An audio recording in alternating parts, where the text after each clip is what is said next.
My name is Emily Steiner. I'm a professor at Penn, and this is my 19th year at Penn. I teach medieval literature. I'm Aylin Malcolm. I'm a Ph.D. student in English at Penn, and this is my 3rd year. So we'd like to welcome you to the making of a 60-second lecture.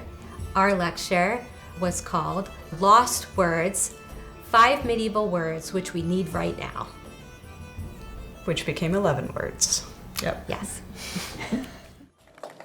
Hi, everybody. We tend to think of English as being a very acquisitive language, constantly accumulating words. But in fact, we've lost hundreds, if not thousands, of words over the course of the centuries. So today, my assistant, Aylin, and I are going to teach you not 5, but 11 medieval words.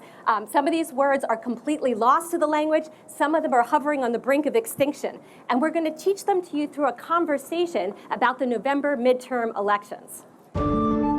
Well, so when I heard that I was going to be given an opportunity to do a 60-second lecture, a couple things occurred to me.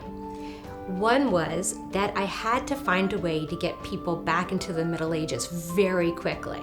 And that's really challenging to take people back 500 or 1,000 years so quickly. So I thought, in fact, what I actually had to do was make the Middle Ages come to them and really sort of pop into the present. Professor Steiner, who are you going to vote for in November? Definitely Winkin at Wall, because he is so handy and he's so long. And boy, does that guy know how to swing to get the votes out. What do you think?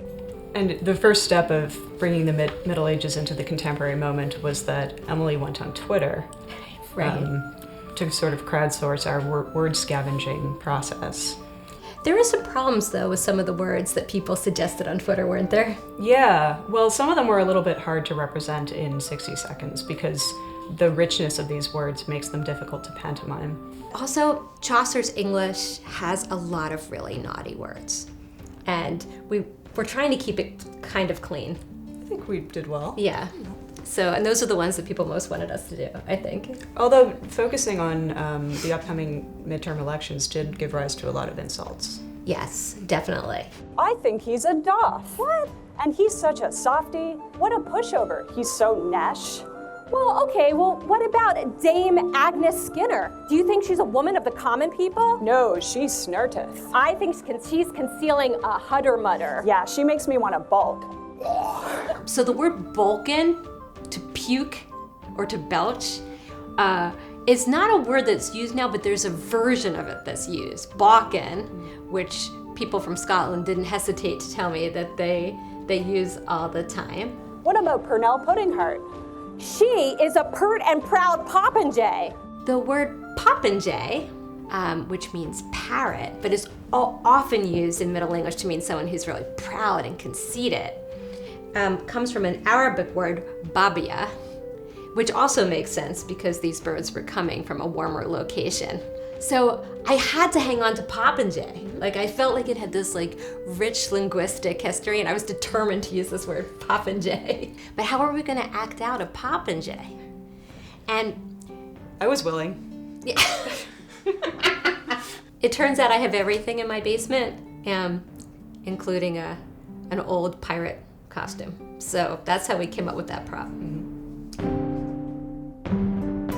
The first time we practiced it, we came in at 3 minutes? And so getting it down to even approximating a minute was pretty challenging. I think another big challenge is realizing that you have to move from the format to the material and not the material to the format. So you start with not, here's what I want to convey, but it's going to be outside and it's going to be 60 seconds, right? And that has to determine what you're going to do.